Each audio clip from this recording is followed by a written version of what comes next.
to say in Quebecois, Joyeux Noël, everyone. Joyeux Noël. Ah, yes. Welcome to Canada. So good to see you all here. So good to see that there's no snow either. Yes. Well, gather round, everyone. Gather round. Don't be shy. There we are. Excellent. Come in here as I tell stories of Christmases in Canada, one of the largest countries in the world. Yes. Now, who am I, huh? Well, I'm no stranger to the Canadian wilderness. Through my travels, I have seen Christmas traditions and customs, both wonderful and fascinating.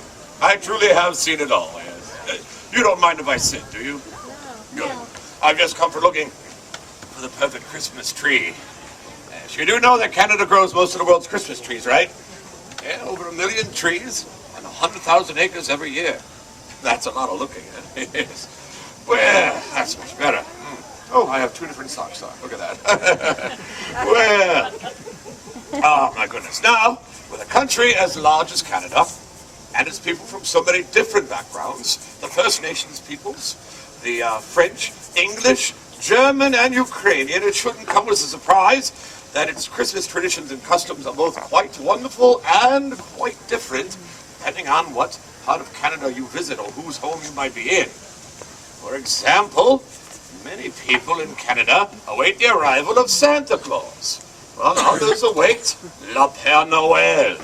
And still, some people in certain parts of Canada know nothing of either. Can you believe that? Yes. Well, let me ask you a question. Do you believe in Santa Claus? Yes. Oh, good. Me too. Yes. Well, make no mistake about it. Our lovely Canada is quite special to Santa Claus, or Le Père Noël, or as some people call him, Papa Noel. For what country do you think Santa visits first on Christmas Eve? Well, that's where he lives, but where do you think he visits first? Canada, that's right. And what country do you think he finds the fastest and smartest reindeer? Canada. That's right, Canada. And where do you think Santa and Mrs. Claus have their lovely summer home? Canada, no. Miami Beach. Even Santa can only take so much snow. No, I'm sure you're all wondering what in the world could be so different about the holidays up in the Great White North, eh? Well, I'll tell you plenty, yes. Much like many of your traditions differ across the United States, German and Swiss traditions in Pennsylvania, Scandinavian customs in Minnesota and Wisconsin, so too do the traditions and customs of the holidays across Canada reflect the differences of its people who come from places all over the world. Yes. So for 1 year on my travels, I decided to check out all these holiday traditions myself. From the snow-capped mountains of British Columbia to the west, to Newfoundland and the east, I decided to see it all for myself. He's making a list. He's checking it twice. He's going to find out who's naughty or nice. Everyone?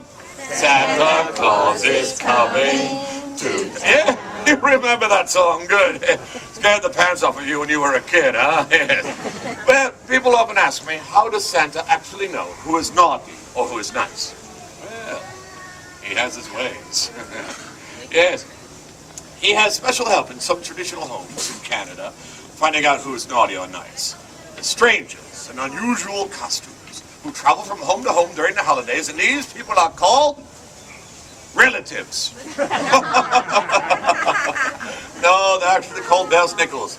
As the story goes, the Bells-Nickels arrive on Christmas Eve because the children through Canada have not been nice throughout the year. Not only will they expect to find a little coal in their stocking, but they'll also expect a visit from the devilish Bells-Nickels who will grab them all up and take them away. Very scary, isn't it? We would never allow that to happen. However, I have to tell you, children in Canada this time of year are particularly good. Yes. Well, that brings us to January 6th, the Feast of the Epiphany, where my friends to the north, the Inuit children, expect the arrival of Nalioks. Nalioks are strange characters, much like the Bells-Nickels, and they travel from home to home carrying sticks in their hands, and then they sing carols. The children sing carols to the Nalioks as they bang their sticks on the ground. And then the children are asked questions about their behavior throughout the year. And if they answer with a truthful heart, the Nalioks open their bags and present them with good presents for all the good boys and girls. Oh, speaking of presents, my favorite gift, of course, is the gift of food, yes. Something I like more than in Quebec, the traditional French custom of a late dinner and Christmas Eve, right after midnight mass, called La Réveillon. Oh, La Réveillon, yes. Oh, I can almost taste the tortilla. There's a savory meat pie right now. Oh. Oh, and the tortilla has good company too. Golden brown turkey served with cranberries, and my favorite side dish, de la farce, which is mashed potato stuffing and ground meat. Pardon me while I reflect. Oh, wait! Dessert, don't forget about dessert. 4 or 5 to be exact, too. And my favorite, la bouche de Noël, which is, of course, a chocolate cake drizzled with icing shaped into a Yule log. Sometimes served with a rich plum pudding, a favorite of my British-Canadian friends. Pardon me again while I reflect. Yes, well, the British, of course, the British. The British come a very unusual holiday, December 26th, called Boxing Day. Now, on Boxing Day, what happens is all the Christmas gifts you didn't want are taken back to the store, and everyone lines up, and then the people duke it out to see who gets into the store first. No, yes. Actually, Boxing Day, it is tradition to give a small gift or a present to a servant or tradesman as thanks for good service throughout the past year. This harkens back hundreds of years to England, where it was customary for the churches to open their alms boxes and the contents to be shared with the people in need. Beautiful tradition, if I say so myself. Now, my friends, as you can clearly see, the holiday customs and traditions from all over the world have made their way right here to Canada, and the people of this proud nation have made these traditions their very own. A lot of people do often ask me, though, if there is a Canadian Santa Claus. Well, truth be told, I never have actually seen him myself. Face to face, that is, yes. Well, you would do well to keep your eyes open, though. Or he might be standing right in front of you. You might not even know it. So, my friends, it's about time for me to go. There is much for me to do before the big day. But before I go, I want to leave you with this wish. I ask each and every one of you, have the merriest of Christmas and the happiest of holidays. Please spend them however or wherever you may be. And of course, be good. But not only will you have to answer to the likes of Papa Noel, you might also have to answer to the Nalyuks, and they can be mean little characters, let me tell you. My friends, once again, I wish you all Joyeux Noël, Merry Christmas. Merry Christmas. Mac, we have some time with the people, do we not? We do. We have about 8 minutes. If Excellent. everyone would like to take pictures, just make a straight line going this way, starting right here. It's 42, 43, hello, my dear, 44, 45, hello, 46, 47, 48, 49, hello, everyone, 50, 51, 52, 53, 54, 55, ladies and gentlemen, boys and girls, come on, come all, gather round, 'tis the season and now is the time. 56, 57, 58, 59, 60. Here we come, wassailing among the leaves so green. Here we come, wandering so fair to be seen. Love and joy come to you, and to you your wassail too. And God bless you and send you a happy new year. And God send you a happy new year. Hey, yay, hey, yay, hey, yay. To all those gathered among the streets of this fair village, greetings! I am Father Christmas, and I welcome you to the United Kingdom. Today we gather to toll the devil's knell. Now that is one stroke of the bell for every year since the birth of Christ. Hey, let me see, where was I?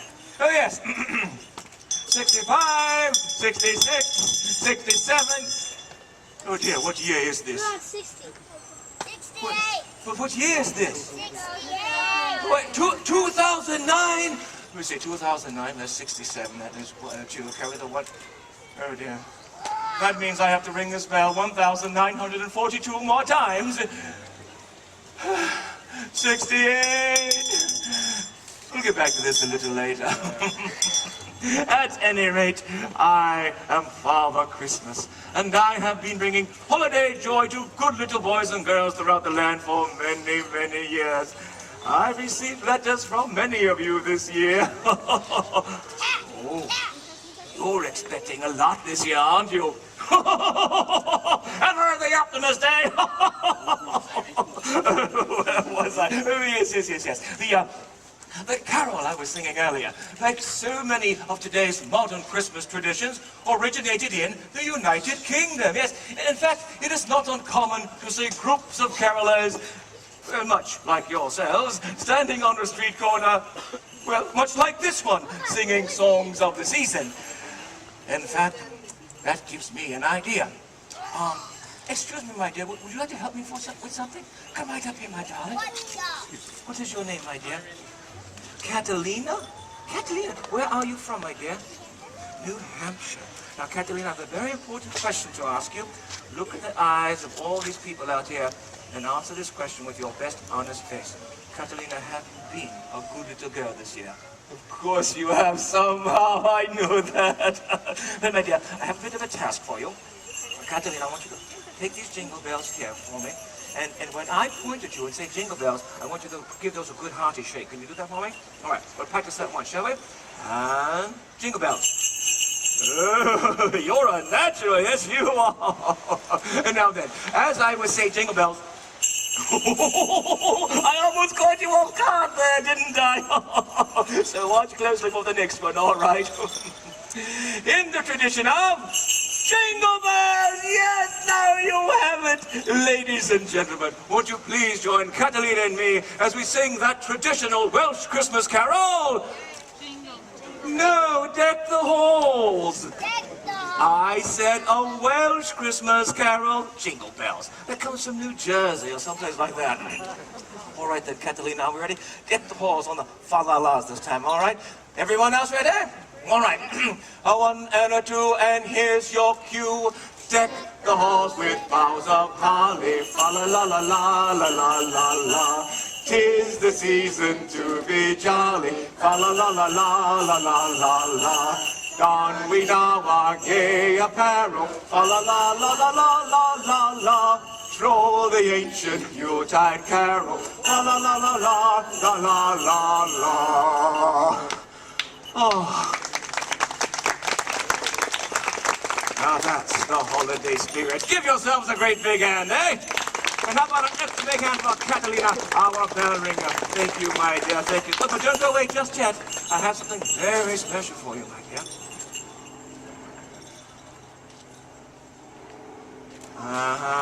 You know what this is, don't you?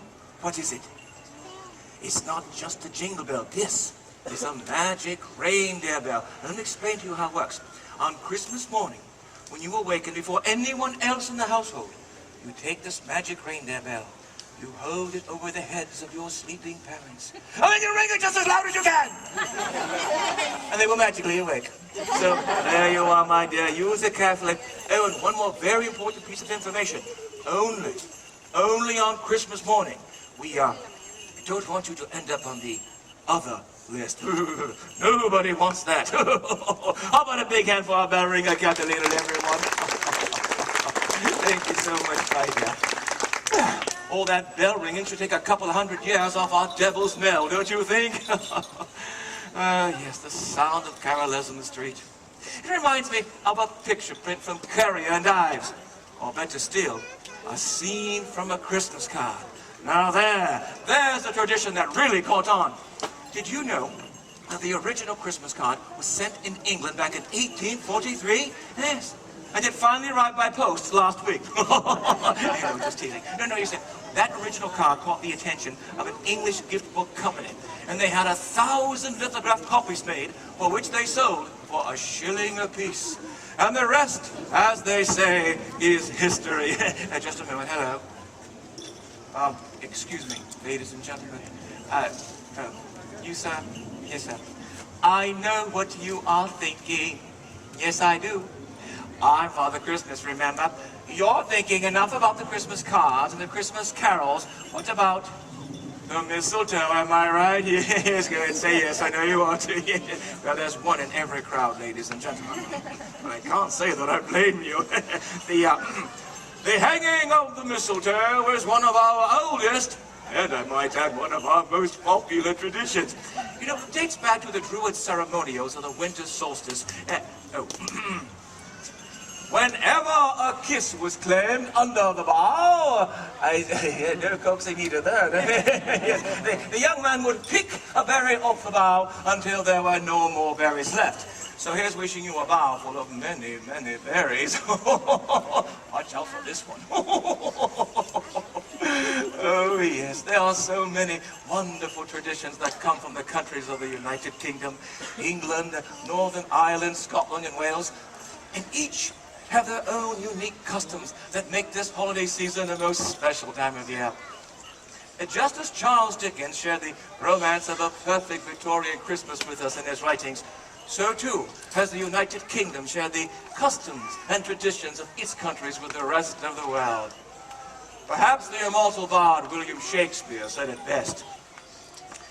Ever against that season comes wherein our Saviour's birth is celebrated, no spirit dares stir abroad.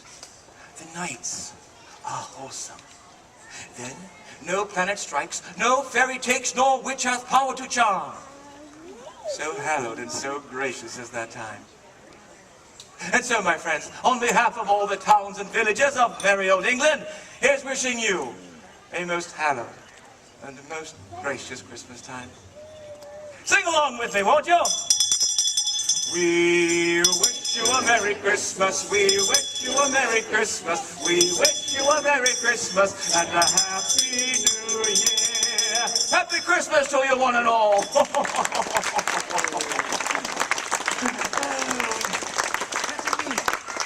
I'm willing to wager that your parents would love to have a picture of you and me together. Do you think that might be possible? Why don't you step right over here, my dear? I'll tell you a story of Christmas in France. Come join me. Bonjour. Bonjour. Joyeux Noël. Merry Christmas. Hello, everyone. Bonjour. Bonjour. You can say bonjour. Bonjour. It's not television. I can hear you. Bonjour, everyone. Bonjour. Bonjour. Very nice. Very holiday spectacle here. Very nice. Bonjour, everyone. As we say in France, Joyeux Noël. Merry Christmas. Ah, lovely. And of course, we have the Santa from Hawaii here. Very nice to have you. And you. All right. Well, bonjour, everyone. Do you know who I am? Oh, no, I am not Santa Claus. I heard somebody say Santa Claus, but I did hear some other one say Père Noël. Yes, I am Le Père Noël, Father Christmas, the good spirit of the season. And it is a joy to find all of you in good spirits. Now, I have another question. Have any of you or your petits-enfants ever written a letter to my friend Santa Claus at the North Pole, huh? Yes? Yeah, you big people can admit it too, huh? Well, if a child writes a letter to me, Père Noël, en France, and they put a return address on it, the French government pays the postage on my reply. Not bad, huh? Well, I do receive many letters, and I would like to share with you one of my favorites. It came to me from a lovely little girl named Babette. She lives with her Uncle Louis and her big brother, Francois, on a farm near Les Baux in the mountains of Provence. And I hope it will give you a small taste of the holiday season in France. Écoutez, listen. She writes, Dear Père Noël, c'est moi. Even though my big brother Francois says that Christmas is for babies, I look forward to la veille du petit Jésus and a visit from you. Well, of course she does. The watch night, you call it Christmas Eve, is a magical evening when my family sits in front of the fire, sipping hot cider, and Uncle Louis tells us the story of the birth of the baby Jesus. Now, she goes on to say that big brother Francois, he teases her about this. You see, he believes he's too old for all this. He does not believe in Christmas. He does not believe in Père Noël. But for me, nothing can surpass the magic of the watch night or the fragile beauty on a child's face on Christmas morning. Alors, with Christmas still several days away, Uncle Louis will secretly decorate the Christmas tree. And Babette and Francois will set up the crèche. Now, do you know this word crèche? Nativity scene. Yeah, one of the most important symbols of the Christmas season to the French, even if it was invented by an Italian, St. Francis of Assisi, but I guess he's okay too. Now, you know these little statues you place inside the crèche of Mary, Joseph, the three wise men? Well, in Provence, where Babette is from, it is also tradition to include statues of people from your village. The baker, the priest, small figures made out of clay, called Saint-Anne, little saints. And Babette's wish for Christmas last year was for another Saint-Anne to place in the manger scene as if it were going to worship the baby Jesus. It is a lovely tradition, no? Now, last year, Babette was also finally old enough to go to midnight mass with Uncle Louis, and my friends, it was very beautiful. Uncle Louis carried a newborn lamb into the church to give to the priest to symbolize the Lamb of God, and then he placed it in a cart, and Babette, she pulled it all around the church for everyone to see while shepherds played on flutes and drums. Now, after mass, it is home again for les réveillons, the big supper. Who likes to eat at Christmas time, huh? Yeah, who likes to eat all the time? Well, in France it is no different. And Babette feasted. She had roast goose, she had pâté, she had les fromages. Oh, les fromages, it sounds fancy, no? It means cheese. And for dessert, bûche de Noël, a cake shaped like a Yule log. Even François likes that one. Then Babette will take the senton of the baby Jesus and place it in the crèche. Enfin, the last thing she does before she goes to bed is to take her shoes and place them by the hearth. For me, too filled with treats and goodies. Now last year Babette was a bit, how you say, devilish, because this is the shoe she left with her name on it. If this is Babette's shoe, she is a crampier, how you say, Bigfoot. Well, the next day, Christmas morning itself, bright and early, Babette jumps out of bed, she rubs her eyes, she tries to wake Francois. After all, she wants to see what Père Noël has left for her, but oh, Francois, he takes his time. After all, he does not believe in Christmas, he does not believe in Père Noël. Yet, when the children get downstairs to look under the Christmas tree, their eyes are greeted by a magical sight. Not one, but 3 santons, just as my little friend requested. One looks like Uncle Louis, the second like doubting Francois, and the third, well, the third looks just like sweet little Babette herself. She concludes her letter to say, so you can see I believe in Christmas. I think it is a very magical day. I'll take a Christmas tree, Santon, and you, Père Noël. Love, Babette. And that, mes amis, gives you a small flavor of the holiday season in France through the eyes of a delightful child. A sneaky one, but a delightful one nonetheless. And you know, just this morning, I received a letter for this year from guess who? Francois. So I guess he's come to believe in Christmas just a little bit, though he was very high-tech. He Facebooked me. So what of you, mes amis? Do you believe in Christmas? Yes! Do you believe in Père Noël? Yes! Then can you wish me a Merry Christmas in my language? In France, we say, Joyeux Noël. On 3, 1, 2, 3.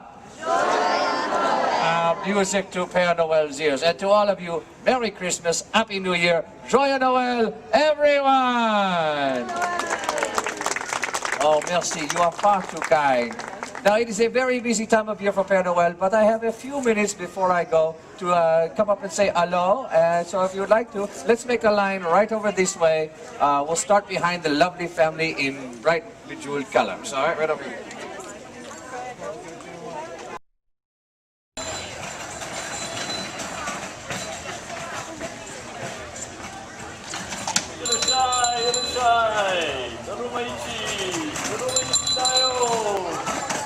Finest Tarumas for sale.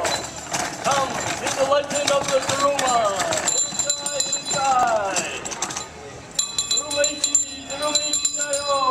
Come, see the finest Tarumas in all the land. Come, hear the legend of the Taruma. How many more nights must I sleep before it's New Year's Day? On New Year's Day, we'll fly kites. On New Year's Day, let's spin tops. Please come soon. New Year's Day. Every come see the finest Tarumas in all the land. Minasan, akimashite, omedetou gozaimasu. That's how we say Happy New Year in Japanese. Akimashite, omedetou gozaimasu. My name is Aki. The old year is almost gone, so it's time to welcome the new year. Well, it's a little bit early. I want to wish each one of you here a Happy New Year. So, Happy New Year, everyone! Happy New Year! Arigato. Let's say it together in Japanese for good luck. Repeat after me. Akemashite, akemashite, omedetou, omedetou, gozaimasu, gozaimasu. Very good. One more time. Akemashite, omedetou, gozaimasu. Very good. Irashaimase, that is welcome. Welcome to the Japan Pavilion and our celebration of Oshogatsu. Oshogatsu is a traditional Japanese New Year. It goes from January 1st to January 3rd. Today I appear before you, a humble street vendor. Irashai, irashai! But what I have to sell is a very important part of Oshogatsu. Here it is. This is a Taruma. And as you can see, he's actually a rather handsome fellow, don't you think? The Daruma is kind of like a good luck charm. As you can see, he has no pupils in his eyes. We have a custom in Japan. We make a wish and paint in the left eye. When your wish comes true before the end of the year, you must paint in the other eye. But well, suppose your wish does not come true. It's no problem. You can always try again next year. And we have lots and lots of Darumas for all your wishes to come true. We have Daruma Ichi, Daruma Ni, Daruma-san, and Daruma-shi. 4 lucky Darumas for all your wishes. Yarushai, Yarushai. Now, the legend of the Daruma dates back to the 6th century. A Buddhist monk from India, his name was Daruma Taishi. Began a lifelong journey to spread the teachings of Buddha. His journey was very difficult. Oftentimes, the road that he traveled on was plagued with robbers. So one day, he gathered his followers together. He said to them, "My disciples, it's my belief, if the body is in poor health, then the spirit will also be weak. So, we will develop a system of exercise keep the body and mind healthy and strong, and also to defend against the robbers." Many years later, this system of exercise was brought to Japan. It became known as karate. One day, the Daruma came to a huge mountain. At the top of the mountain, there was a great temple. So he went into the temple, and there he sat and meditated 9 years. Now imagine remaining completely motionless for 9 years.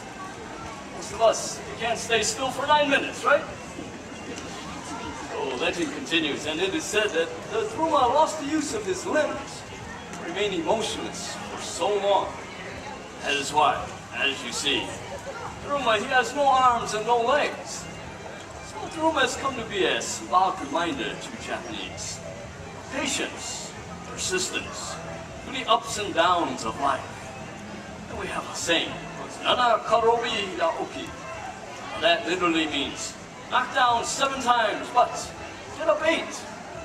Or as you can see, no matter how many times you hit the Daruma, you always tend to come to an upright position. It's like a child's punching dog. Bell ringing is a very big part of Oshogatsu. In fact, in Japan, Japanese New Year is announced by bell ringing in Buddhist temples throughout the country. The celebration actually begins the night before, New Year's Eve, December 31st. That's when we Japanese eat soba noodles, hoping to live a long life like the thin and long soba noodles. Also on New Year's Eve, listen very carefully. Off in the distance, you will hear gong, gong, gong. These are huge bronze bells called Joya no Kane. How many times do you think the gong sounds? Anyone take a guess? Yes.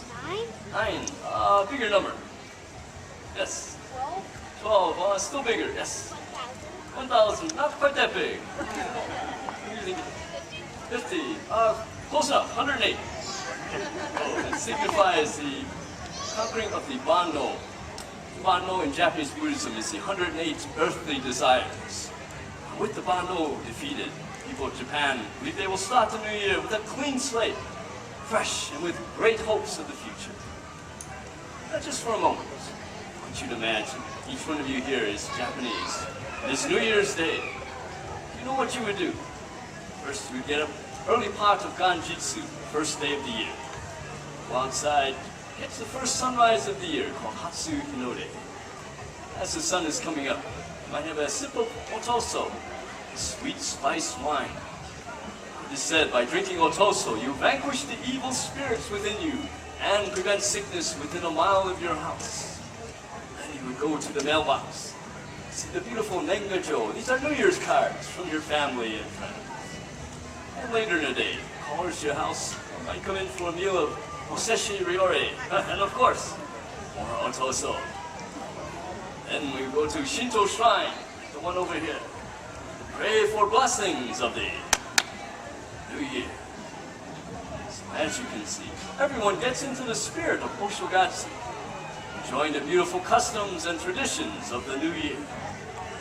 Oshogatsu is a time of reflection, family, friends, and of course fun. It's a holiday very much like Christmas, filled with goodwill, friendship, renewal of hope, and happiness. I almost forgot. I've got tarumas to sell. Inasai. But before I go, I leave you with this New Year's wish. First in Japanese.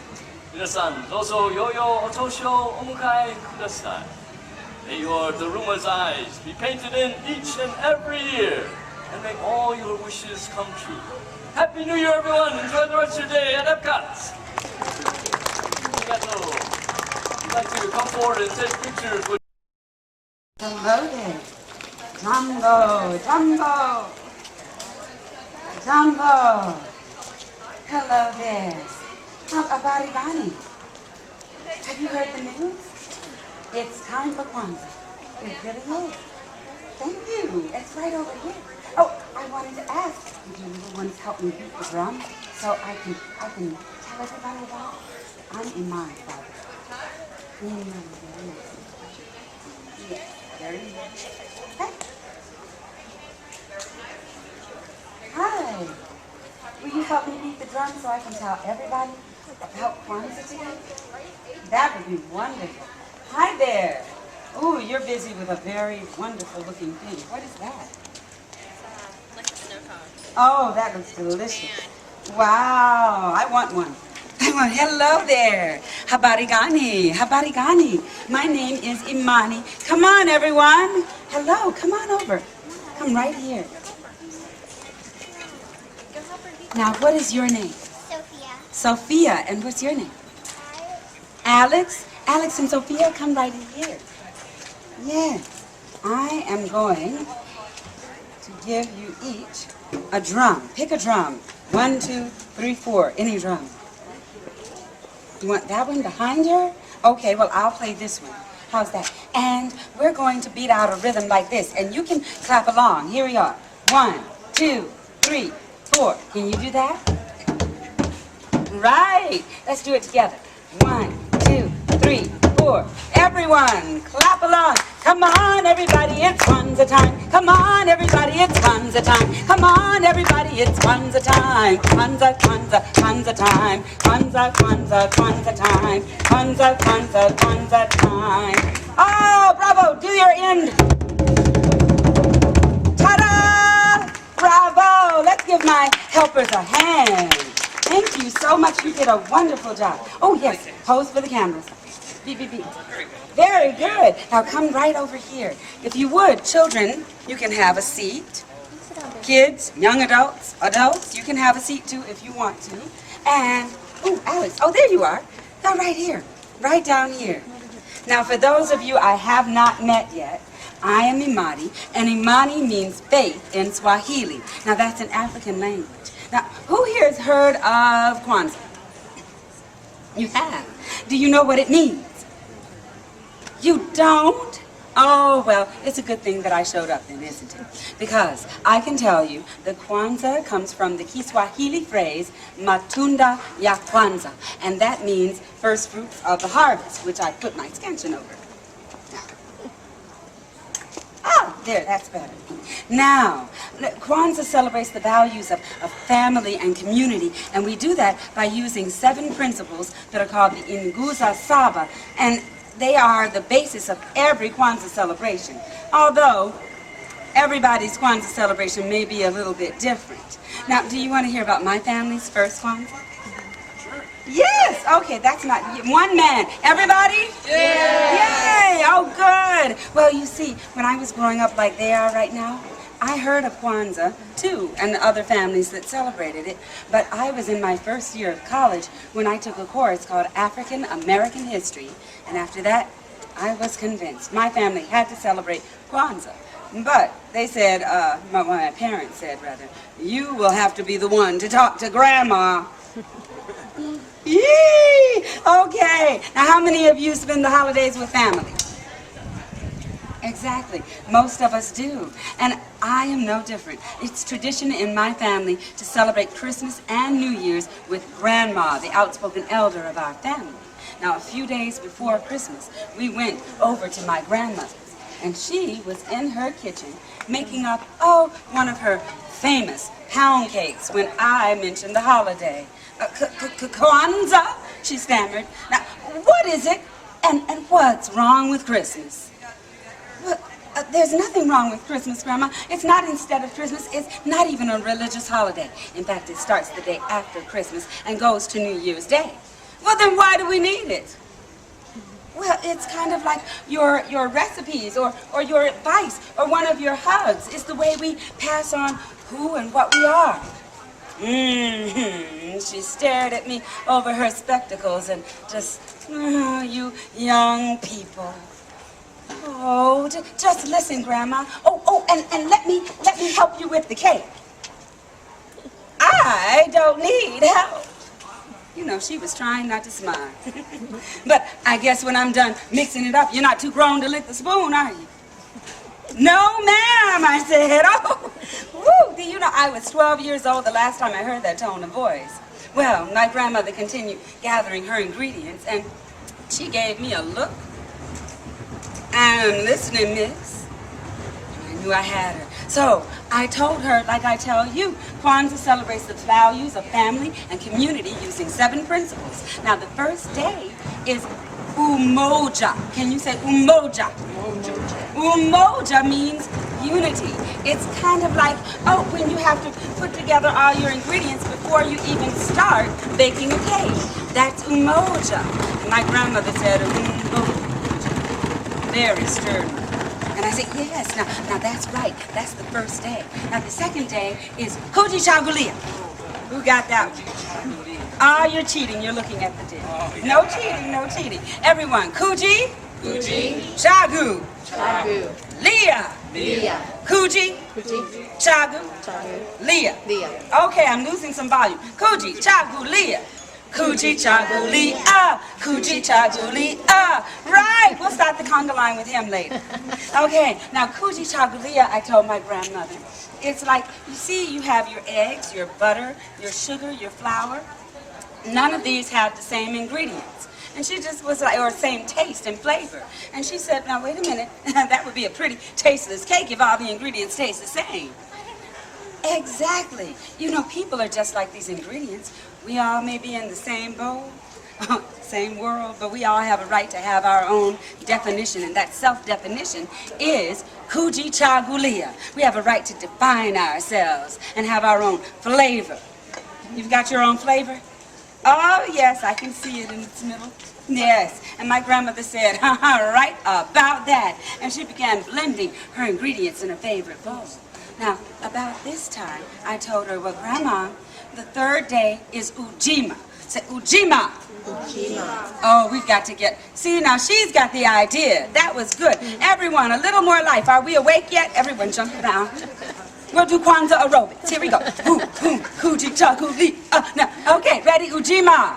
Ujima. Ujima. That's much better. Now, Ujima means working together.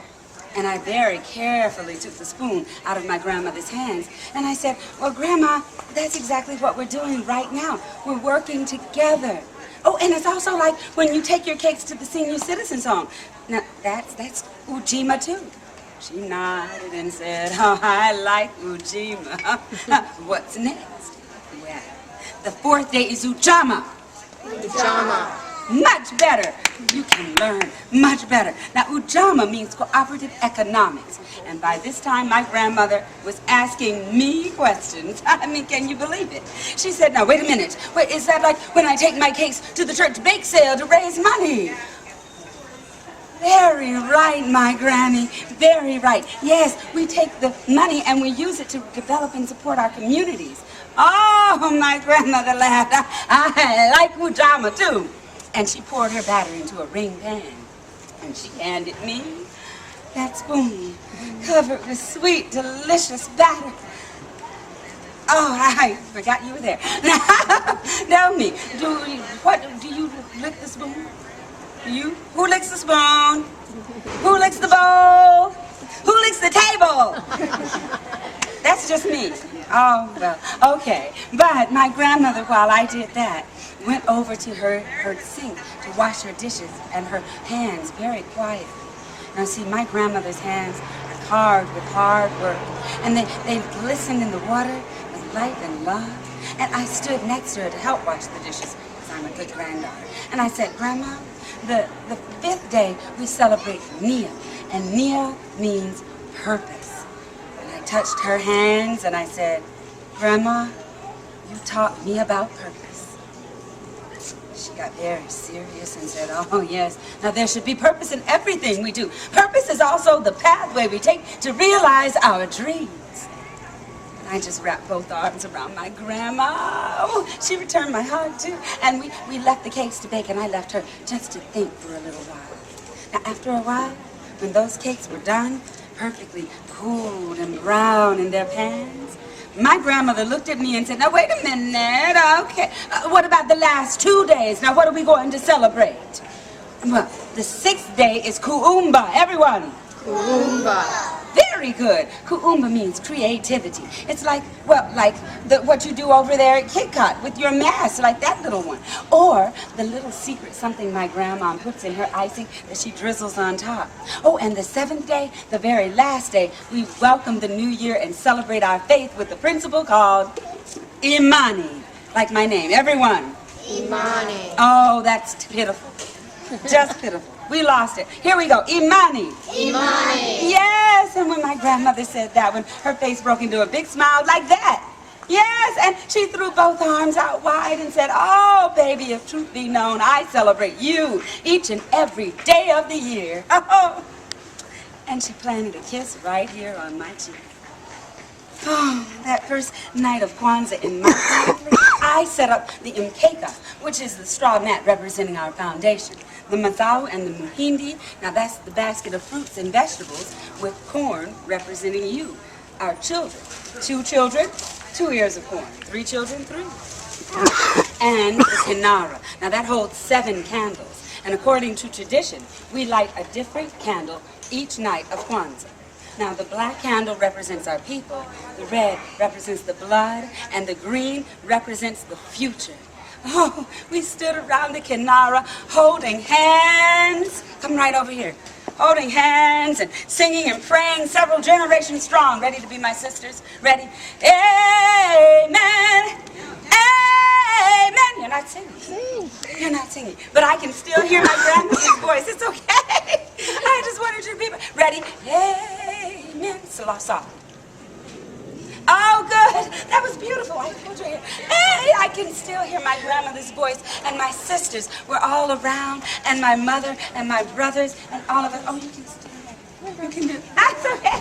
My grandmother was wonderfully happy, and she was telling us all about all of the wonderful history of our family.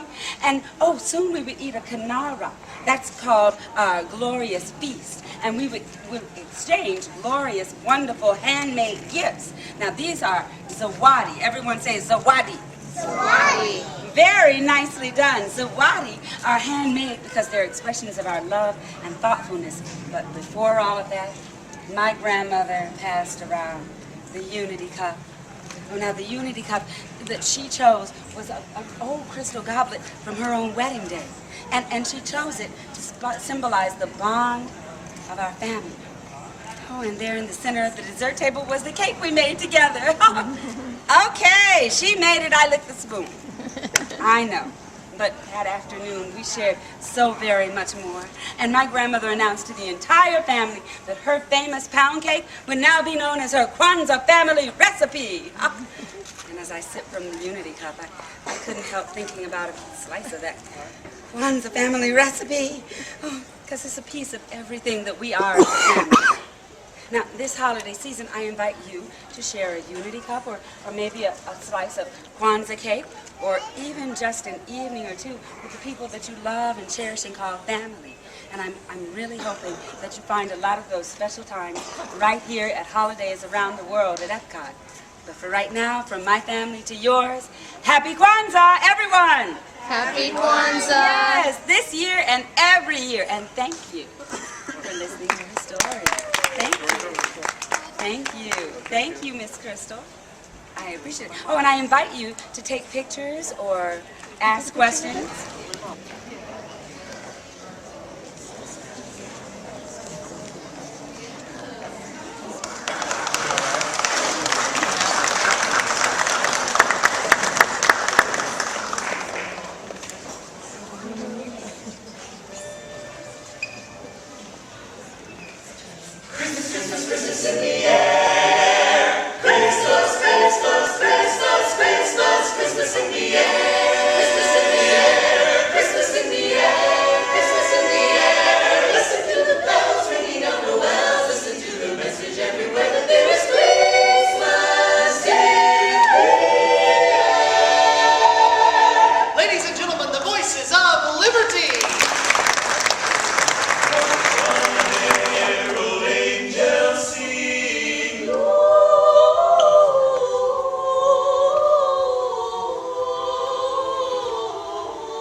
Thanks for helping us out with that, everybody.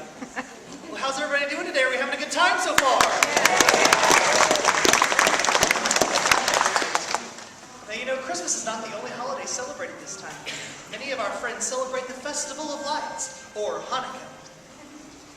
Oh, Hanukkah, come light the menorah. Let's have a party, we'll all dance a hora. Gather round the table, we'll give you a treat. Dreidels to play with, their latkes to eat. And while we are playing, the candles are burning low.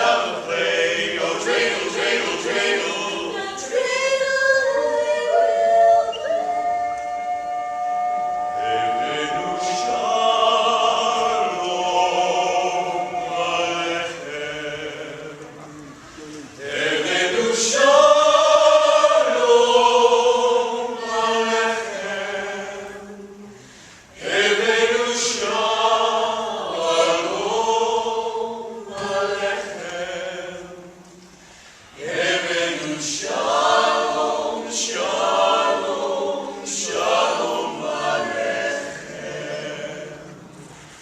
We bring God's peace now, God's peace we bring unto you.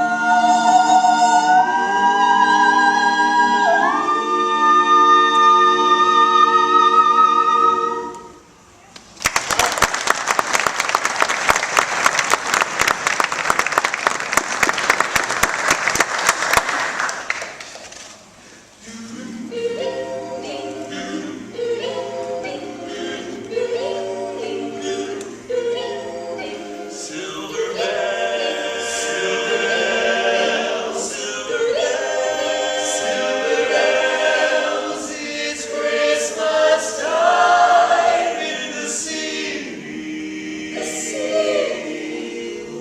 Ring a ling, ring a ling,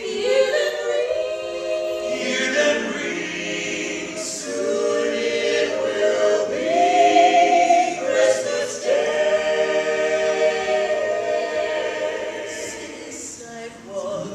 Busy sidewalks, dressed in holiday style. In the air there's a feeling of Christmas.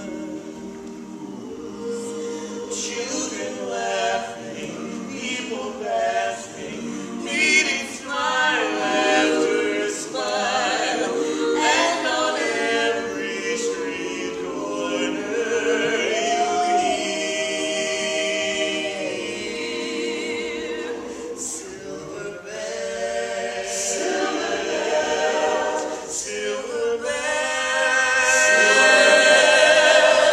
It's Christmas time In the city, the city, ring a ling,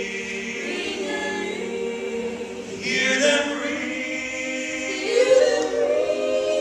soon it will be Christmas Day. Oh, soon it will be Christmas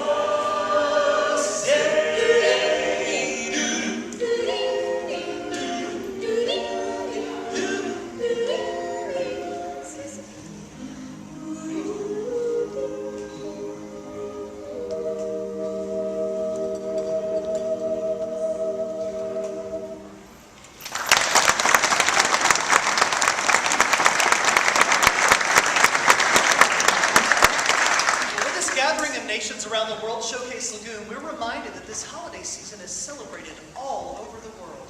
This next song comes to us from France, and it's simply called the French Chorale of Praise. Noël, Noël, Noël, Noël, Noël, Noël, Noël, Noël, Noël.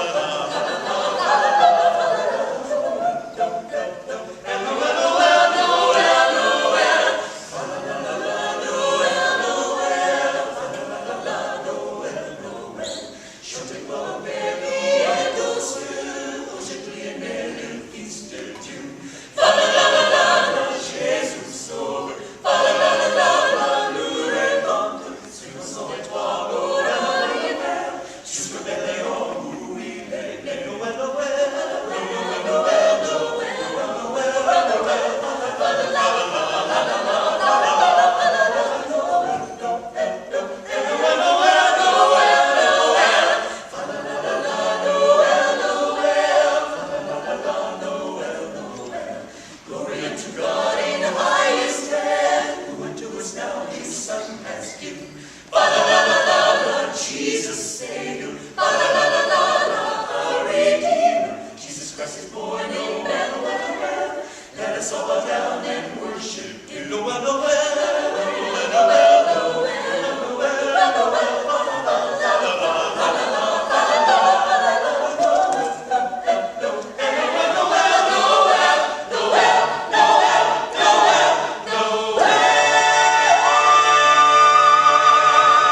Christmas.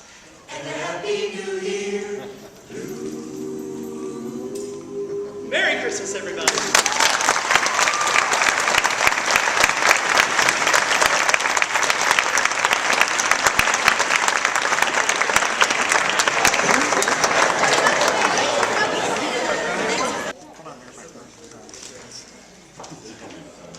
Did you just steal her glasses?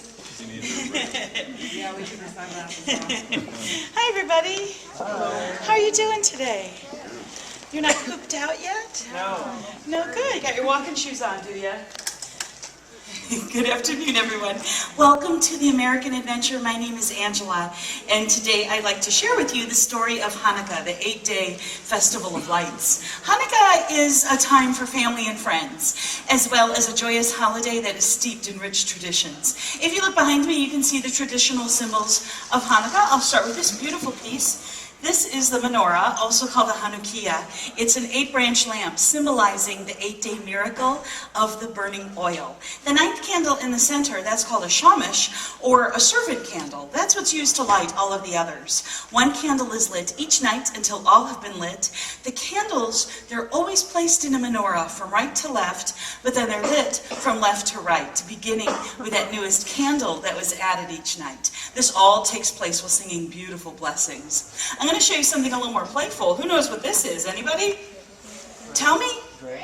Oh, I hear you back there. That's right. It's a dreidel. It's a toy. It's a top. Who's played dreidel before? Anybody? The big kids, little kids. I see your hands up back there. The dreidel, this one's gigantic. They're usually not this big. A long time ago, the Jewish people were forbidden to study Torah, so the dreidel was used as a way to secretly study Hebrew lessons. They printed Hebrew letters on all of their dreidels. Now these letters are Nun, Gimel, He, and Shin. They mean a great miracle happened there. Now, when I was little, I used to play dreidel with my two big brothers. We would sit on the floor for hours and hours and play dreidel and sing songs, and they would cheat like you would not believe. Because when you play dreidel, what do you win? Anybody remember? What is geld if somebody didn't know? What kind of coins? Chocolate coins. That's right. They are chocolate. It's chocolate. Yes, and I love chocolate. My brothers love chocolate. They denied that they cheated, but they did. I remember that. But my mom took care of me.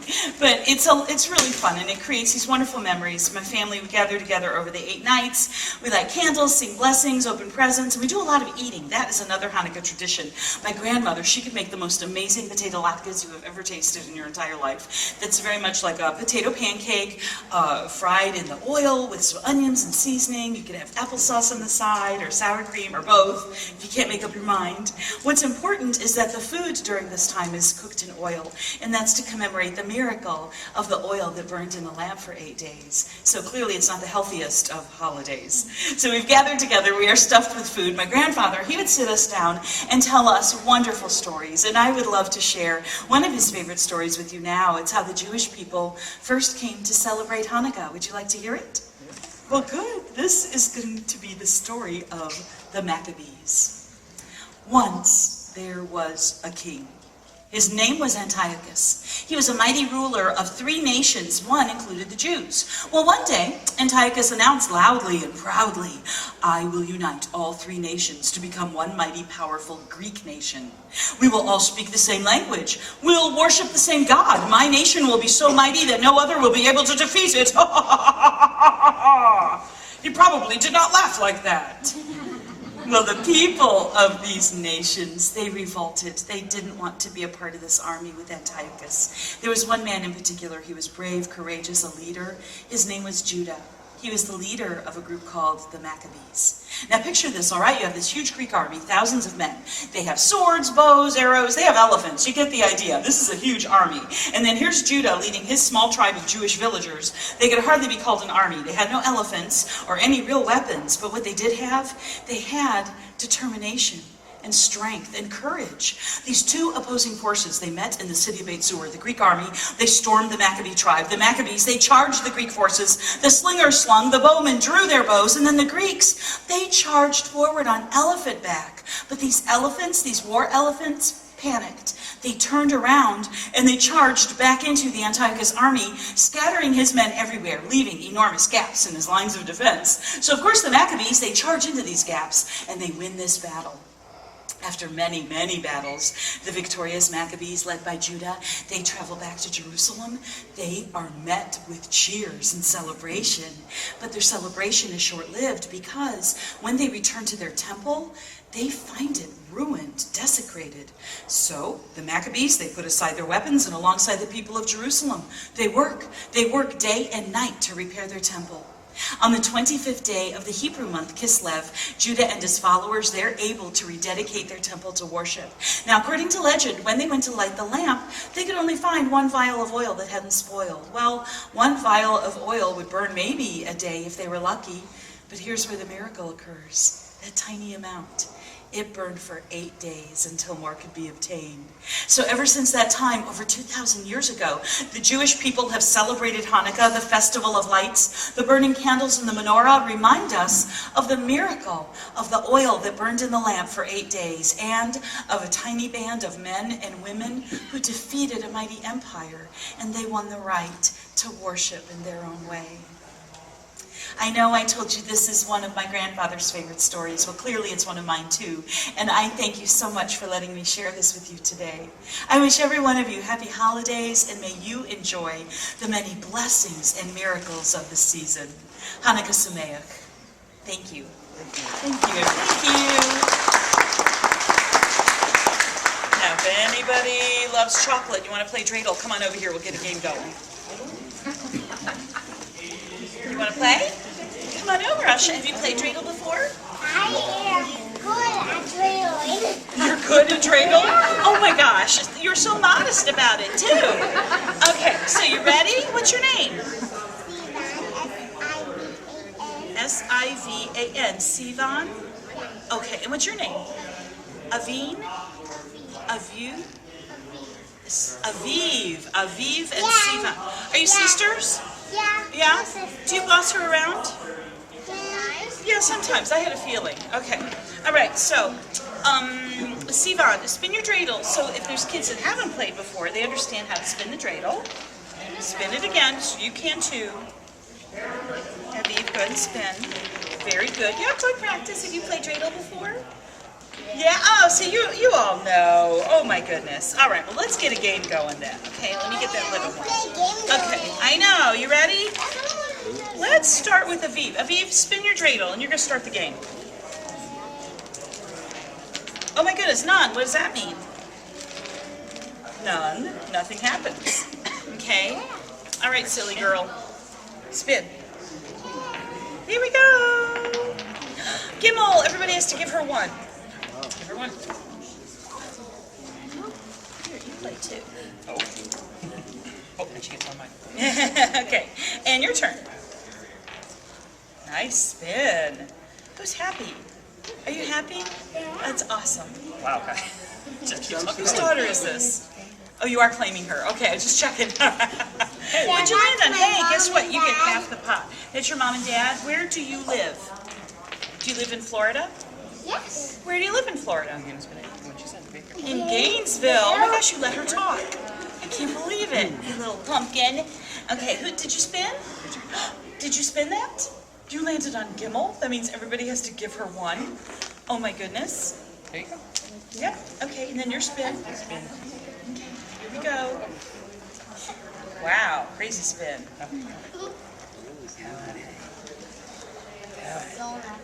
Nice. Oh, wow. And Gimel, everybody's to give him one. Woohoo!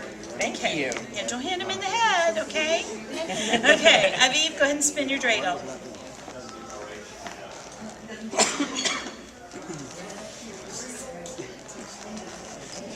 Wonderful. Your sister's very happy for you, Aviv. Gimel, everybody has to give her one. Her one here. Just slide it on down. There you go. Yeah, it's like air hockey. Okay. All right, Sivan, go ahead. Yeah? Cookie! Gimel, everybody has to give her one. A lot of sharing going on today. Your spin. Nice. Sweet. How old are you? 3 is half, but almost 4. Almost 4. When's your birthday? Hey, you get half the Yeah, points. my birthday's in February. Oh my gosh, you're 3 3/4. You're almost 4. Yeah. And how old? See, Befana, I'm going to be over here because of the beautiful weather. And we are now. Grazie, grazie. I don't thank you so much. Yes, it's nice to see all of you. I'm sorry for the Right over here, like the right over this way. Oh, my goodness, it's like the paparazzi. Hello. Who is that Gaga person? She sings that song, right? How are you? Buon Natale, everybody. I'm sure the rain will be coming soon, but for right now, we have a little bit of inclement weather, huh? How are you? You're very pretty. Does anybody know what Buon Natale means? Buon Natale. Buon Natale. Here we are in Italy. Ah, see, yes, we said there you are, our family, huh? Very good, yes, Buon Natale means Merry Christmas. Do you know my name? Who am I? Say La Befana, yes, there it is, La Befana, yes, and you know that I am a witch. Yes. But here you are anyway. You're a glutton for punishment, I see. To see the Christmas. But you do not have to be afraid of me because I am one of the good witches, huh? Yes, like Glinda from Wizard of Oz. How we are, we're like sisters. See, I am the gift giver in my country. If you've been a good little boy or a good little girl, it's me that brings the toys, the good things, the sweets, huh? But if you have not been so good, I remember you. Oh yes, right there. Oh yes, you thought you'd put a child on your head and it would throw me off. Do you remember when you were a boy? 1 year, I could not bring this man any presents. Oh goodness. What did I bring you instead of the goodies? A big lump of coal. Yes, there it is. That's right. A big lump of coal. Of course, at these prices, you should have it now. It's pretty good. That's not so bad, right? Now, in America, you have another thing. Who is it that brings the children the little gifts on Christmas? Santa Claus, right? Santa. I must tell you, I have been bringing the little goodies down the chimneys of the Bambini long before old Saint Nick was even a twinkle in his mama's eye. Huh? Okay, tell me this. Santa Claus, right? What does Santa Claus fly in? The sleigh. Very good, yes. And what pulls the flying sleigh? Reindeer, yes. The flying sleigh, the flying reindeer. Well, Befana, she doesn't have any fancy flying sleigh, eh? What do you suppose Befana flies on? A broom? How did you know? Why do I fly on a broom? Because I am a witch. Oh good, a few people, they are catching on. You, I don't expect much from. It's okay. I get it. Okay, good. Now back to Santa Claus, right? Santa. When does Santa Claus visit? Christmas Eve, see? Do you know when Befana visits? January 6th. Oh, very good. Yeah, I visit on January the 5th, the eve of the Epiphany. Very good. Do you know why? Why is it? Everybody say, why, La Befana? Why, La Befana? It was all in unison. It was like you rehearsed it. Very nice. Since you ask, I will tell you now. This is my story. What's it? More than 2,000 years ago, I lived in a lonely cottage near a great highway in which many caravans of camels pass by all the time. And you don't see too many camels these days, huh? That's good because they spit. One day I'm sleeping in front of my little cottage when a group of strange men come up to me, Befana, and they were so exotic to me. Such a faraway place. They looked very rich, dressed like kings. They come up and they speak to little old me. Well, you can imagine how they speak too with the funny words, you know. course, Befana did not even know. And they were so excited too. They were pointing back and forth and into the sky. And the one word I do remember them saying was Bethlehem. Huh? You know about the Bethlehem? See, yes. Well, easy for you all to know Bethlehem now, after all these stories. But back then, I did not know what the Bethlehem was. So the men, right, they were talking with their hands, and well, let's just say this is a language Befana understands. And they tell me how the big star in the sky was to tell how a great king had been born in the Bethlehem, and how they had been following the star. Then I understand. Befana had seen this great star. That is why the sky had been so bright at night. It's starting to get me a little easy. It was so bright it was keeping me awake. I got so excited, so caught up in the story of finding the young king that the strangers, they asked me to come along. And for a moment, I am filled with such a longing to follow this star. And then I think, what? Oh, Befana, you are crazy. Camels and stars and strange men in the middle of the night? Yeah, not such a good idea, huh? So I say to the men, no, I am sorry, Befana cannot go. They go to the Bethlehem without me. I stand outside a while in the night, and I watch the star, and I wonder, a few days later, a young shepherd, he comes running into my village. He comes to me and he says, hey, Befana, how come you're not going to the Bethlehem? Everybody is talking about the baby king that was born in that poor little stable. Befana, everybody is saying that he is the Son of God. And just then, the sky, she opens up, and it is filled with the most beautiful light. Befana could not even look. It was like the star of that little king had just burst into glory, huh? There were sounds. There were sounds of angels singing. There were so many angels just singing and singing. It was like nothing I had ever heard. So I know I must go to the Bethlehem. So I run back inside to get a little gift for the special king. I had seen the fancy gifts of the kings. I could not go empty-handed, huh? And I looked around for something special. All I could find was a simple little doll made from some scraps of cloth. Better than nothing, though, huh? And I was so excited. I was going to Bethlehem. I would see the baby king. So I ran back outside to follow the star, and it's gone. The beautiful star is gone. Befana had waited too long, and now I cannot find the Christ child. No.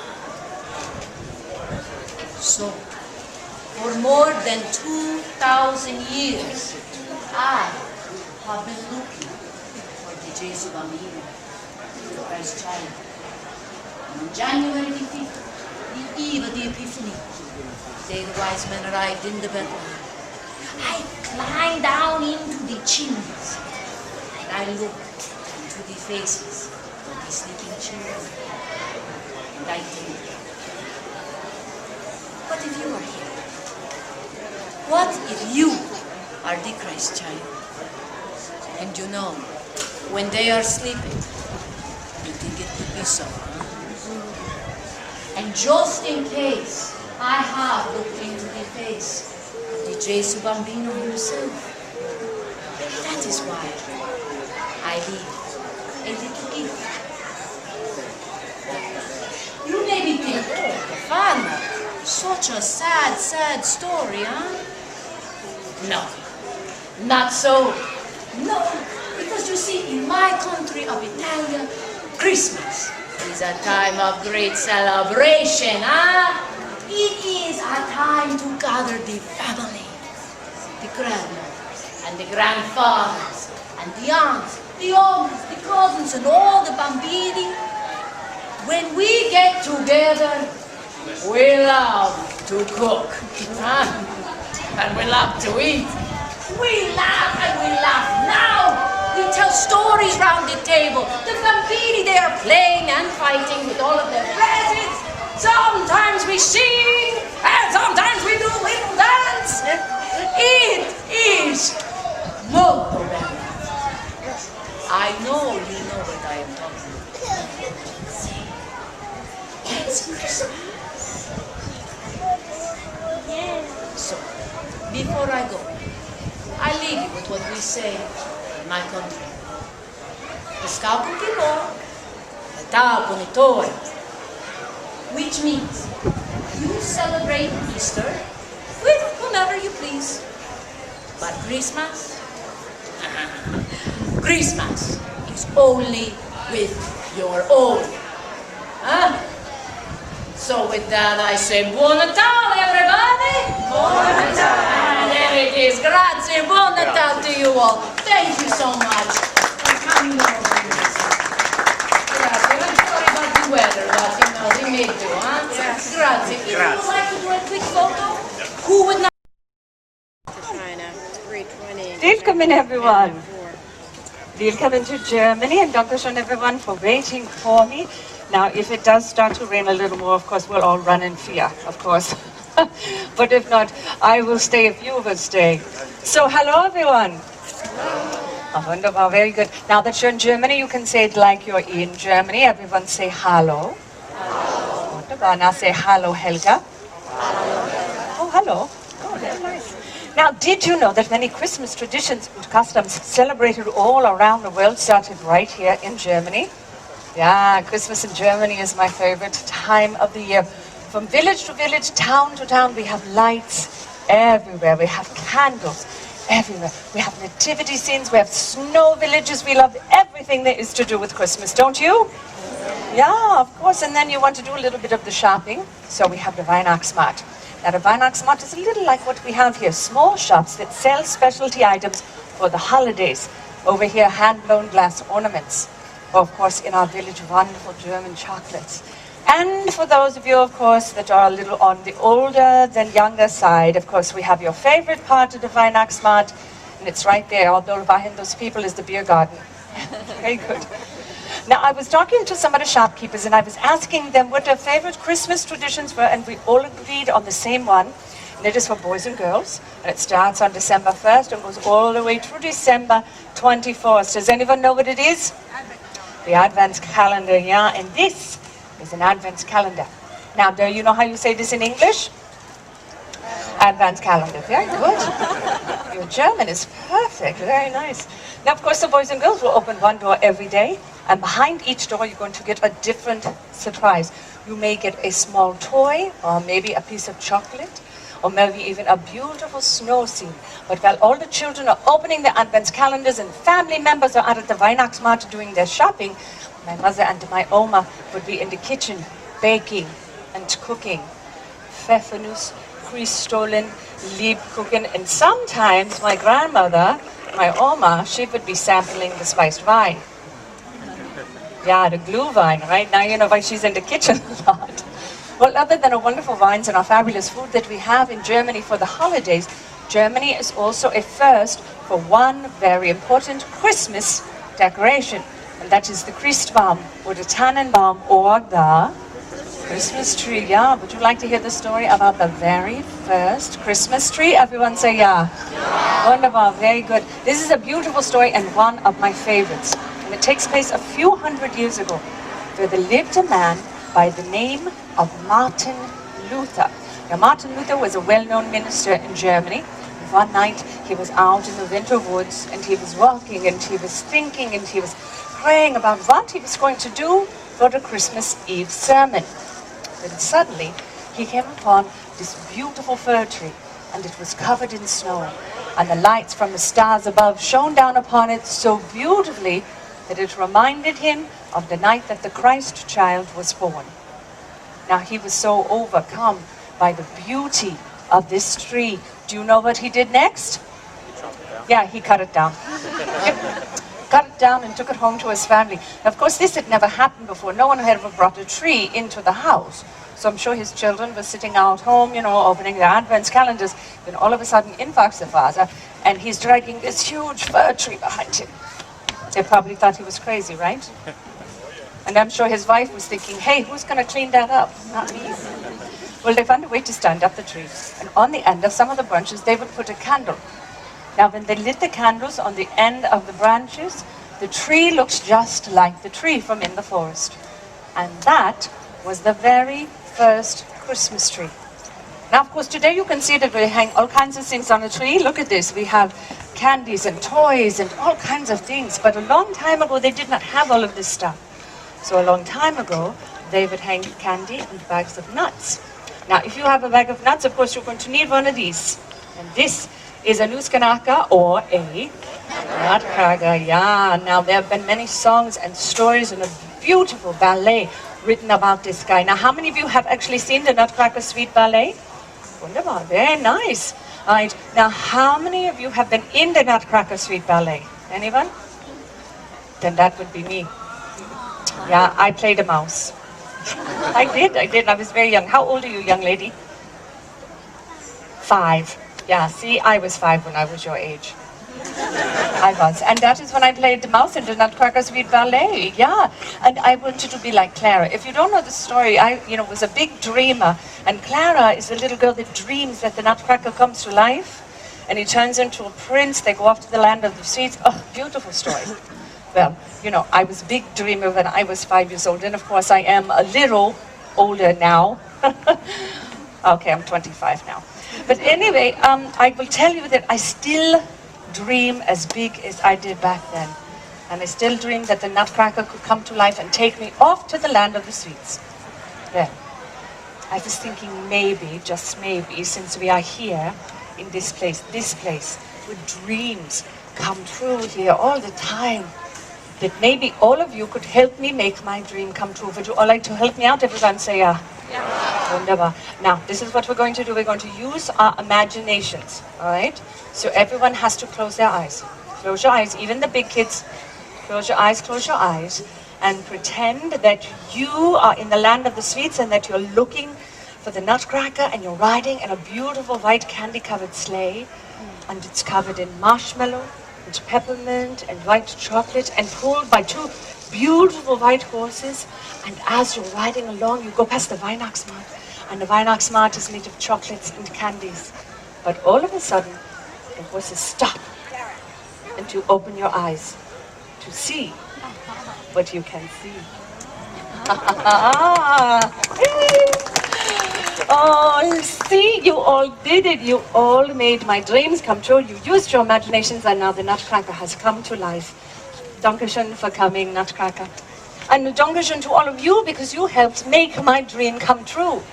And also, Dankeschön to all of you for listening to my stories about Christmas in Germany, and all of the customs and traditions that started in Germany that are still celebrated all around the world. So to you all I say, Frohe Weihnachten, which is Merry Christmas in German, and also Schlaf ich himmlische Ruhe, which is sleep and heavenly peace. Oh, and Nutcracker, you're going to stay for a little while to take pictures? Oh, yeah, wunderbar. Okay, so the Nutcracker is going to stay for a few minutes if you want to get pictures with him. For those of you that are moving on to your next story, Dankeschön again for listening, and auf Wiedersehen.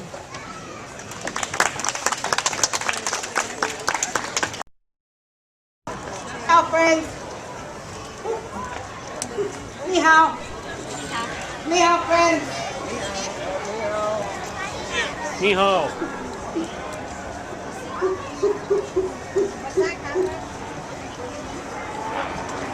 Ni hao.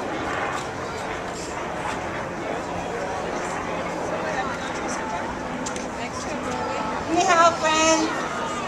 Ni hao. Ni hao, friends. Hello, little one. Just. Ni hao. Ni hao, friends. Ni hao.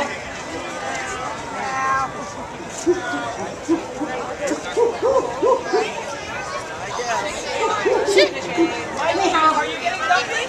Ni hao. Oh, look, my friends. Over here. Ni hao. Drinky. Ni hao. Ni hao, friends. Look at my friends. Hello, long fur. Where are you from? New Jersey. New Jersey must be very nice since it's new. And you, where are you from? Philadelphia. Philadelphia. It must be beautiful there, full of beautiful people. And you? Florida. World traveler. And you, dear? Oh, again. And what about you, Redford? From Florida? Lots of people from Florida. Hello, what is your name?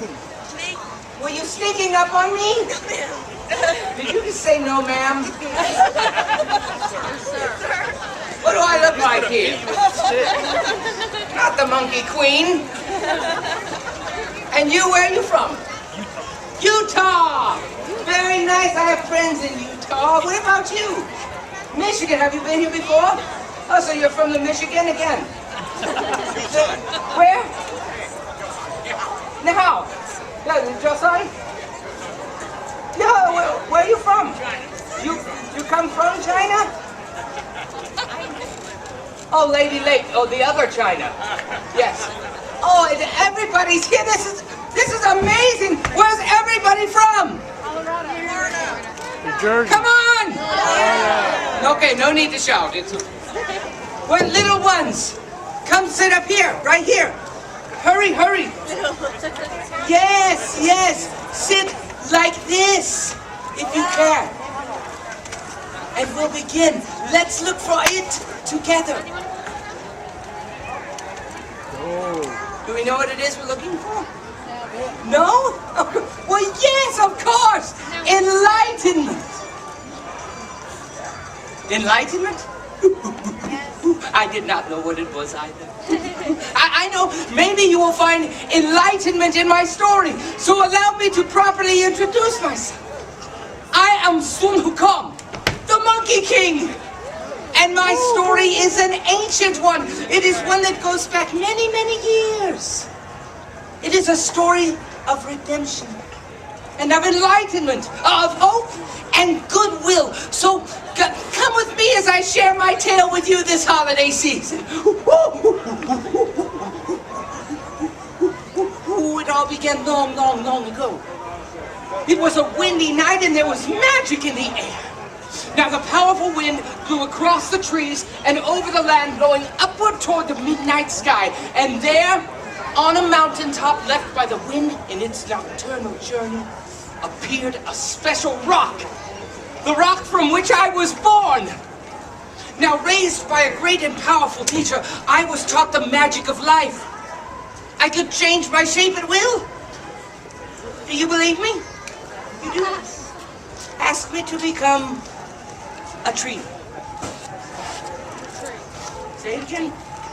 Say it again. Whoop it. See my leaves? What about a bird? Say, become a crane. Whoop it. Or a tiger. Or a monkey. Or a monkey flying through the air. That's me. That's pretty impressive, huh? Yes, well, one day, a terrible monster attacked the monkeys. And we fought long and hard until... finally... I defeated the evil creature. And that's when I became the Monkey King. And this is my magic stick, which I acquired on one of my many journeys. You see, there I was at the bottom of the Eastern Sea when I came across the great and powerful Dragon King. Now, he was showing me his underwater kingdom when we happened upon this mystical weapon, a powerful weapon that would allow me to become master of the four corners. Now, I asked him if I could have it, and do you know what he said? No. Yes. Do you know what he said? No. No. Yes. He refused. The underwater stick of which you inquire belongs beneath the sea, he said. Let no one disturb the underwater kingdom of the Dragon King. Well, who wanted to disturb the kingdom? I didn't want to bother anything. All I wanted was one teensy little stick. So when no one was looking, I ripped it from the ocean floor. But something began to happen. The kingdom began to collapse. The ground began to rumble, and I grabbed the stick and narrowly escaped to the surface. I had the stick and the power was mine. Now with my magic stick, I was invincible. I was always looking for new and exciting adventures. My power grew stronger every day. Nothing could stop the Monkey King. Or so I thought. Yes. You see, there was this little matter of Buddha. And the abuse of my power did not please him too much. And as punishment, he sealed me away in a magic mountain for all eternity. Let me out! I would scream, but to no avail. You see, I had become selfish, and I had lost everything. Well, that's when Fang Sang stepped into the picture. He was organizing his great pilgrimage all the way from India. And this journey would bring the true text of Buddha's teachings all the way back to the Emperor of China. He had heard of my heroic reputation and went to Buddha to arrange my release. You see, the monk was willing to give me a second chance if I accompanied him on his journey. Do you see this red fur? Do you see this? Do you know what this is? It could go boop, boop, boop. Do you know what it's called? You don't? Do you? It's a crown. Yes, but it's no regular crown. It's a little insurance courtesy of Buddha. You see, if ever I was to have an impure thought or an inappropriate action on my journey, then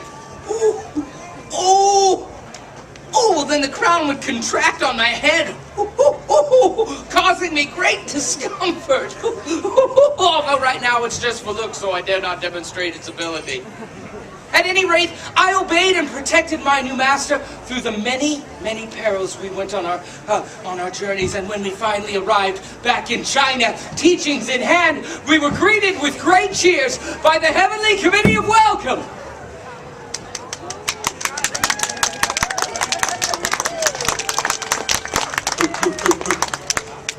Greeted with great cheers by the Heavenly Committee of Welcome. Through my entire adventure, I began to realize the purpose of my journey. You see, the struggle to be the most powerful got the Monkey King in nothing but trouble. But helping others in their search for enlightenment, I found to be the greatest power of all. And that is my story. That's the story which brings me here today. It's been an exciting journey, eh? Yes, maybe not. Maybe not, but maybe not even any more exciting than your own, or your own.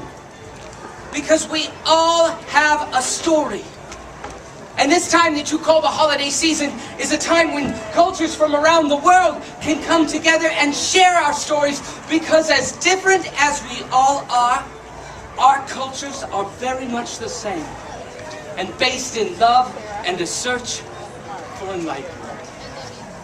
Hey, Monkey King, you said it again. Enlightenment. What does it mean?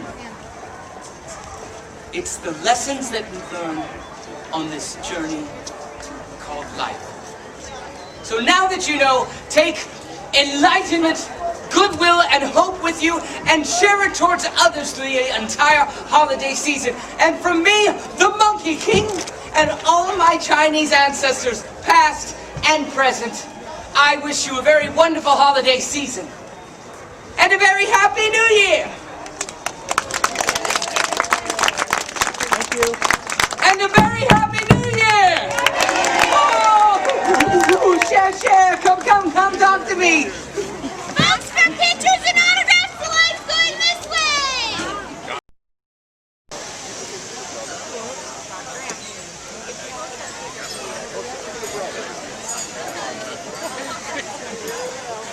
Hello,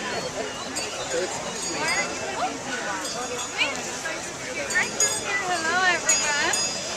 Hello.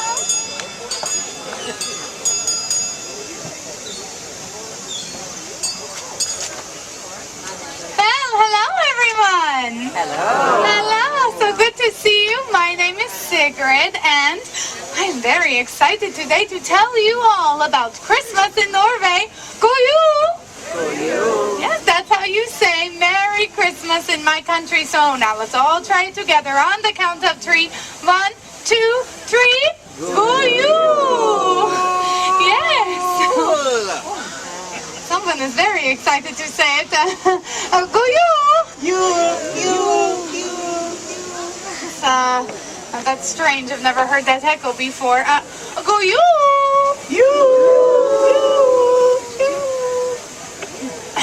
Now, to truly understand about Christmas in Norway, you must know about these wonderful yet strange little creatures we call nisse or gnomes. Now, it is said among the farmers and families of my village that there are nisse who live in the haylofts of our barns. Yes, it is also said that they are the guardians of our welfare, and therefore families should treat them with respect. For, if they don't, these nisse have been known to cause a bit of mischief in one way or another. But of course, all that is neither here nor there, for we know that these mischief makers do not exist except in stories and fairy tales. But of course, all that is neither here nor there, for we know that these mischief makers do not exist. Unless they do exist and are therefore very clever and mischievous indeed. Now, the most familiar of these gnomes plays a very important part in the traditional Norwegian Christmas. Yes, his name is Julenissen.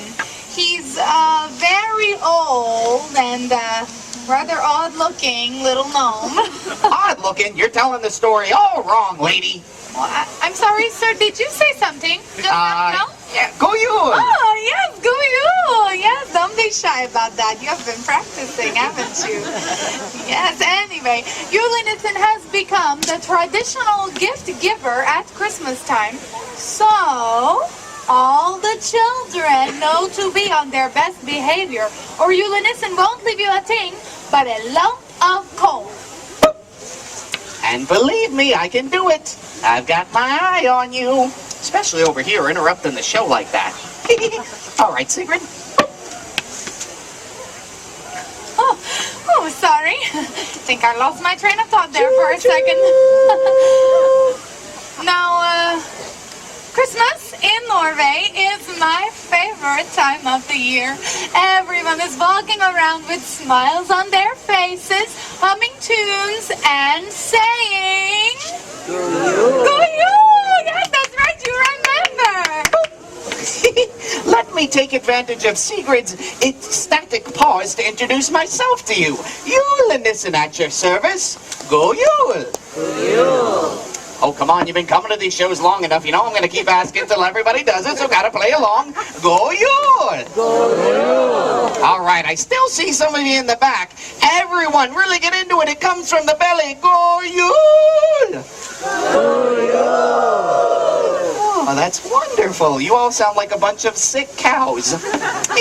Now, I hope you don't mind if I take the liberty of helping Sigrid tell her story, just to kind of spice it up here and there. Maybe you can help out, too. Maybe we'll be able to make a believer out of her. All right, Sigrid, continue. Oh, there are decorations. Oh, yes. Oh, festive decorations like those right there. Oh, and cooking. Holiday cooking fills the homes of Norwegian families in preparation for the big day. Now, here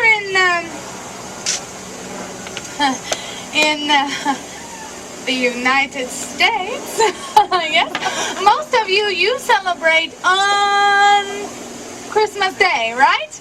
Yes. Yes, and you might go to your grandma's or to your uncle's house, right? Right. Yes, well, that's That's not the way we do it in Norway. Oh, no. In Norway, we have a 3-day celebration. That's right. Can you believe that? 3 whole days. Because in Norway, we like to party. We like to party. We like to party. And we're gonna boop. You see, our big celebration day is on Christmas Eve. Yay! Oh, so, in the middle of the day, party. About 12 o'clock or so, everything closes up early. The bells ring in the chapel, and the bells ring in the chapel, and everyone returns home to see their families for the rest of the evening. Hello. What a nice sound effect you're making. Okay, I'll take that back. Oh, you're so cute. Anyway, so if the family lives on a farm, they may go out to the barn and feed their animals an extra big helping of the finest oats and barley. Did you hear that? It's Christmas Eve, good friends, so eat well, says the farmer. And can you guess what the piggies are saying in reply? All right, I heard a couple of you. It's not dark yet. I can see the rest of you back there. What are the piggies saying? There we go. The cows are going away too. Let's hear some cows. Oh, we like doing that one. Let's try the piggies one more time. And the cows. Oh, I've got a good idea. Let's put it together. I want Sigrid to hear what my hayloft sounds like. Ready? Animal sounds nice and loud. Come on, louder, louder, louder.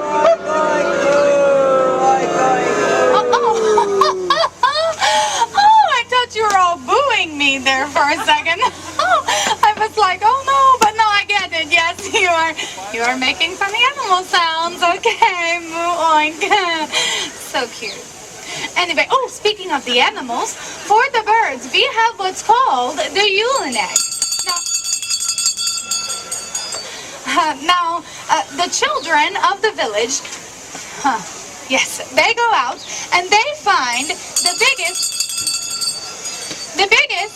sheaf of grain from their harvest. You see, and they place it on top of a spruce pole so that the little birds flying by will have some place to feast. You again. Huh? You are sneaky. I'm going to have to keep an eye on you. How did you get that bell? Oh, you don't know. That's a magical answer to get out of it, isn't it? Yes. Oh, telekinesis. We have a smarty pants over here. Listen to that. Okay. Listen, can you say lump of coal? Oh, that's very good. Yes, might want to keep practicing for Christmas morning. Might need it. Okay. Now, of course, you know, the children. So cute. They don't forget about Julenissen on Christmas Eve. No, they leave him treats. That's right. They leave treats for me, too. Can anybody guess what they leave for me? Cookies. Cookies. Cookies are yummy, but they're a little bit more for that. Cookies and milk. That's more for that. What's the fella called with all the reindeer that you love so much? Santa Claus. Right, the ho-ho-ho guy. I'm a little bit more of a hee-hee-hee guy myself, and I prefer, I think I heard 1 or 2 people say it, I prefer a great big bowl of Christmas porridge. That's right, porridge. All right, a couple of you understand. You should see the looks on the kiddies' faces. All right, I understand porridge doesn't sound like such a treat to everybody here, but believe me, when the kiddies leave me a nice steaming bowl of porridge in the hayloft, it just warms me right up on those cold winter nights. It's high in fiber, too. All right, Sigrid, continue. Now, you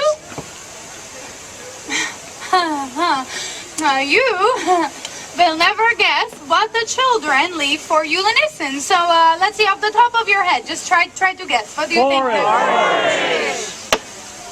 Well, that's right, porridge. Oh, Oh, you're all so smart, aren't you? Yes, you are. Now, of course, they leave him a bowl of porridge and a stein of ale. Ooh.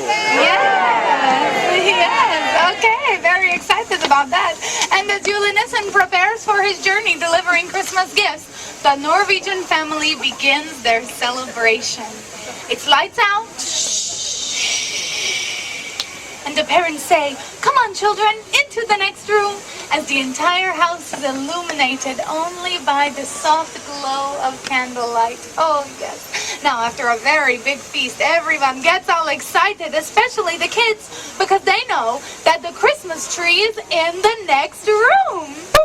Oh, I just love this part. All the kiddies are in one room while the parents decorate the tree, and then finally one of the parents say, "Okay, kiddies, let's go into the other room." So they go into the... Here, let's act it out. Here, hold my hand. Come on up. You want to come up too, Mr. Telekinesis? All right, here we go. What they do is they open the door, and look, there's the tree. It's all decorated. There's presents underneath. Yeah, stand here like you're a couple presents. And you know what? You just don't look right without the bell. Don't you agree? We need to get the bell. What is she gonna do when she sees you? This is gonna be great. You know what to do with this, don't you? Bring it away, my friend. Bring it away. And go you!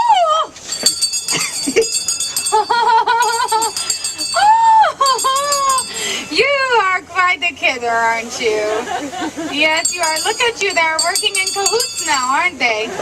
Yes, okay. Oh, it's such a funny joke, isn't it? Joke's over. Take your seat. Go on, you too. Yes, that's right. Okay, give them a big hand, everyone. Oh, they were wonderful. Oh, thank you for participating.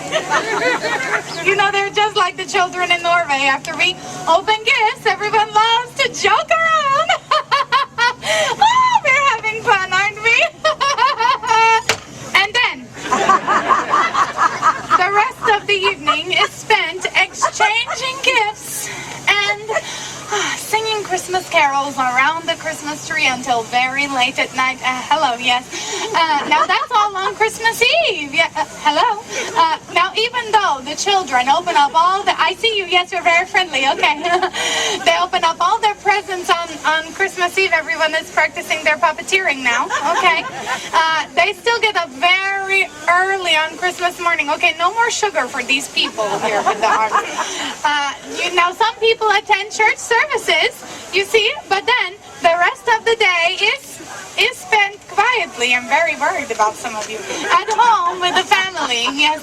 But we're not done yet, no, because the next day, December 26th, is the second Christmas day. That sounds good, right? Yeah. Yes, that's the day for parties and for visiting friends, and don't even think about it. It's also time for the Yule Book. In the Yule Book, the kiddies get all dressed up. They go traipsing from door to door, singing carols and asking their neighbors for goodies. I'm going to try that right now. Fa-la-la-la-la-la-la-la. Goodies? You're right. Oh, that's great. I asked for a handout, and she puts her hand out. Not exactly what I was thinking of. Anybody bring any food? No porridge at all? No. That's all right. Holy hayloft, I just came up with a great idea. I think we can make a believer out of secret after all, but I'm going to need all your help, all right? Ready? We're going to do this together on the count of 3. 1, 2, 3. Whoa. Well, all right. Now you know all about the holidays in Norway. Sorry to burst your bubble on the whole known thing, Sigrid, but, you know... who are you talking to? We're over here. Oh, thanks, Julenissen. You see him too, right? Okay, that's Julenissen, it's him! I know. Looks like we finally made a believer out of her, didn't we? Oh, yes, you did. Finally. I couldn't have done it without all of your help, so as a thank you, we are all going to pledge the Gnomish code for the holidays. Ready? All right, here we go. Everyone raise your right hands and repeat after me. I swear. I swear. That's not nice. You're not supposed to swear. It's a joke. Get it, a joke. Yes, I see. All right, here we go for real this time. Okay. No joking. Okay. I swear. I swear. to uphold the values of Christmas. To uphold the values of Christmas. And keep them in my heart throughout the year. And keep them in my heart throughout the year. And I also swear. And I also swear. To eat as much porridge as possible. It's another joke. I just can't help myself. I just can't help it. Congratulations, my friends. I hereby dub you all honorary mischief makers for the rest of the day. Give yourselves a round of applause. Let's hear it. And keep it going for Sigrid for putting up with our mischief. Thank you. We gave her a hard time, didn't we? Yeah, no. Hands off the no. Hands off the no. All right, my friends, I must be on my way back to the hayloft. I have a lot to do before Christmas, so from all of us here at Norway to each and every one of you, this is Sigrid and Julendison saying... Go you! Happy holidays to you, my friend. Thank you, everyone. Happy holidays. You really want a hug, don't you? I really do, yeah. Okay. Here we go. No. I know. We'll do one of these. My know me. Okay. You're stuck, aren't you? Yes. All right, here we go. Oh. There you go. All right, my friends, we do have time for a few photographs. Crystal, our friend right here, will help you out. So make a line. Right here.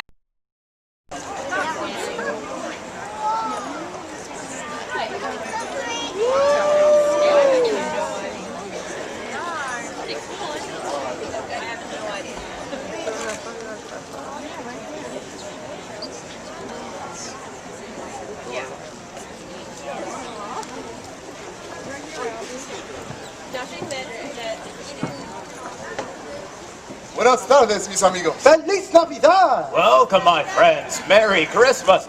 We are Los Tres Reyes Magos. Maybe you know us better as the Three Wise Men or the Magi. We are here hoy to tell you of our journey. A viaje de took muchos days and muchos nights. Un viaje por muchas tierras, con solo una estrella para guiarnos. A star to guide us on a journey through many lands to a new beginning, a new life. Now today, we invite you to join us on another journey, a journey through the holiday traditions of Mexico, the land of the Posada celebration. Posada is the palabra español for inn, and it originates from the story of Mary and Joseph and their 9-day viaje from Nazareth to Bethlehem, seeking lodging from Posada to Posada. Las posadas. Esta maravillosa celebración mexicana comienza cada año el 16 de diciembre y continúa cada noche hasta la noche buena. During this wonderful celebration, each night, familias take turns hosting the evening. They form a procesión a la luz de una vela as they go from casa to casa, reenacting the wanderings of Mary and Joseph. At first, the candlelight procession is turned away. But after identifying themselves, the door to the house is opened and the procession enters. It's a splendid tradition filled with pageantry. The group then sets up el nacimiento, the nativity scene, and proceeds with the oraciones de noche. And then the festivities begin.